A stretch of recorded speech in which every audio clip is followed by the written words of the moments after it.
Pushpendra sir, आपका बहुत बहुत धन्यवाद हमारे साथ जुड़ने को। पुष्पेंद्र सर, ये जो महाराष्ट्र में हुआ एक उदाहरण हम बचपन में पढ़ा करते कि इमरजेंसी ये होती है।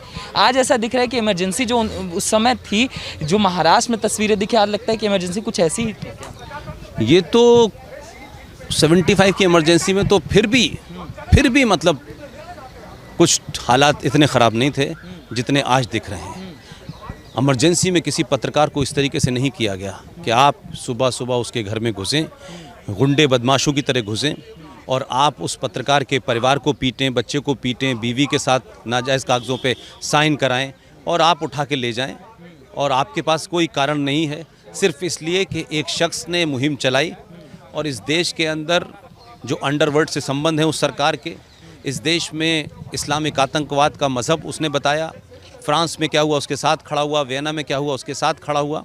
और इस देश में राष्ट्रवाद क्या है, सनातन क्या है, भारत की संस्कृति क्या है, मूल्य क्या हैं, परंपराएं क्या हैं, आस्थाएं क्या हैं।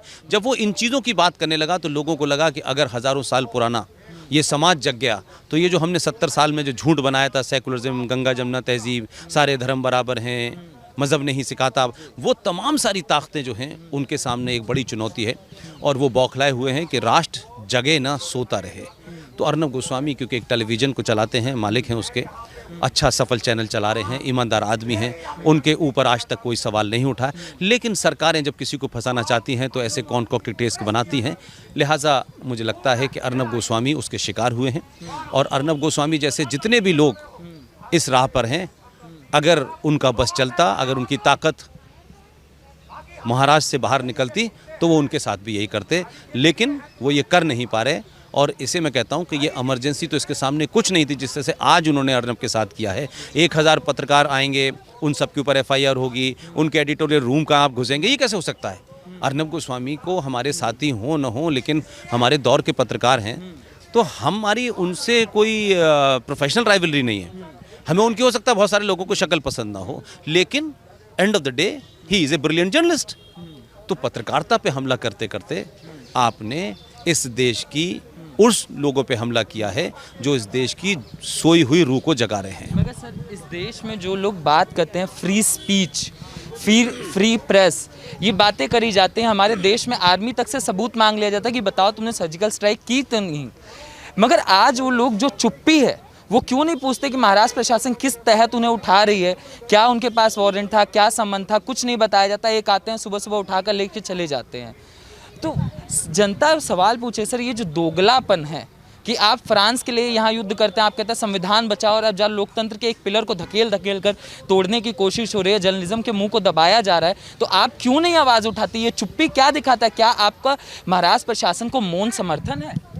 देखिए आपने जो इतनी बातें कही हैं उसका साफ साफ मैंने कहा कि जो लोग नहीं बोलते वो कौन लोग हैं, वो किसके पैसे पे पत्रकार बने हैं? वो किसी न किसी की दुकान चला रहे थे ना, और वो नैरेटिव चला रहे थे। वो तय करते थे कि इस देश में क्या मुद्दा बनेगा। वो पत्रकार जो इस देश की कैबिनेट में लोगों को मंत्री का पद दिलाते थे, जो लोग ये तय करते थे कि 50 करोड़ का मकान पंचशील पार्क में कहाँ खरीदा जाएगा, किसको मेक्सा से अवार्ड दिलवाया जाएगा, किसको पद्मश्री दिलवाया जाएगा, ये वो तमाम सारे लोग हैं जो सत्ता का सुख 70 साल से भोग रहे थे। लिहाजा अब आप उनसे ये करें, ये इस देश में एक तरफा था, सेकुलरिज्म एक तरफा है, गंगा जमुना एक तरफा है, इसीलिए फ्रीडम ऑफ स्पीच भी एक तरफा है। तो बहुत सारी चीज़ें एक तरफा हैं। अब इत्तेफाक से ऐसा हुआ है कि जो भीड़ 70 साल में इकट्ठी हुई थी वो अकेली पड़ गई है, और एक अकेला जो है पूरा देश उसके साथ खड़ा है। तो ये संकट है कि इसके साथ देश कैसे खड़ा हो गया है। लिहाजा इसको तोड़ो, इसके मॉरल को तोड़ो, इसको फंसाओ, इसकी इंटीग्रिटी को डाउटफुल करो। तो वो लड़ाई ये है, और ये लड़ाई कोई नई नहीं है, बहुत दिन से चल रही थी। किसी को लीड लेनी थी पत्रकारिता में, एक वेल एस्टेब्लिश जर्नलिस्ट ने लीड ली, उसके साथ देश खड़ा हो गया है। तो लोगों को ये समझ नहीं पा रहे कि 70 साल का जो पहले माहौल था वो बदल गया है। तो यही जनता भी सर आज सोशल मीडिया पर पूछ रही है कि अर्नब गोस्वामी का ये अपराध था कि वो पालघर के साथ खड़े हुए, क्या अर्नब गोस्वामी का ये अपराध था कि वो सनातन के साथ हुए, क्या अर्नब गोस्वामी ये अपराध था कि वो सुशांत के साथ। अर्नब का अपराध ये है कि अर्नब इस देश में राहुल राजपूत की हत्या पे पूछ रहा है सवाल, अंकित सक्सेना पे सवाल पूछ रहा है, निकिता तोमर पे सवाल पूछ रहा है। जो देश उस पर पूछना नहीं चाहता, वो चाहता है कि सिर्फ अखलाक पे पूछो। अखलाक पे हमला देश पे हमला है, अखलाक पे हमला सेकुलरिज्म पे हमला है। और इस देश की बहुसंख्यक सनातनी हिंदू की हत्याएं 2014 से लेकर 2019 तक 151 लोगों को मॉब लिंचिंग में मुसलमानों ने मारा। लेकिन ये बात कहना इस देश में सेकुलरिज्म के खिलाफ है।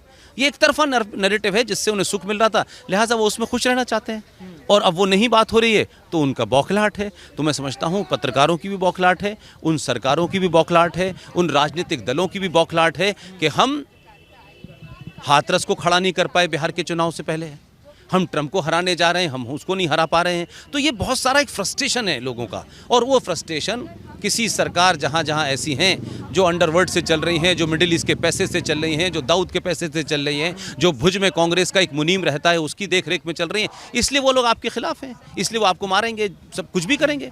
लिहाजा आज देश खड़ा हुआ है, इसलिए अर्नब गोस्वामी को नहीं मार पा रहे ना, उनको मालूम है कि देश तो, लेकिन वो अपनी कोशिश जारी रखे हुए हैं। और आप तमाम सारे लोग जो देश भर में काम कर रहे हैं ये जारी रखेंगे तो इनकी गिनती कम है। पता चल गया देश किसके साथ खड़ा हुआ है, देश को तोड़ने वाली ताकतें कौन है, जोड़ने वाली ताकतें कौन है। लिहाजा ये लड़ाई भारत राष्ट्र को बचाने और भारत राष्ट्र को तोड़ने के बीच की ताकतों के बीच में है, और ये युद्ध लंबा चलेगा।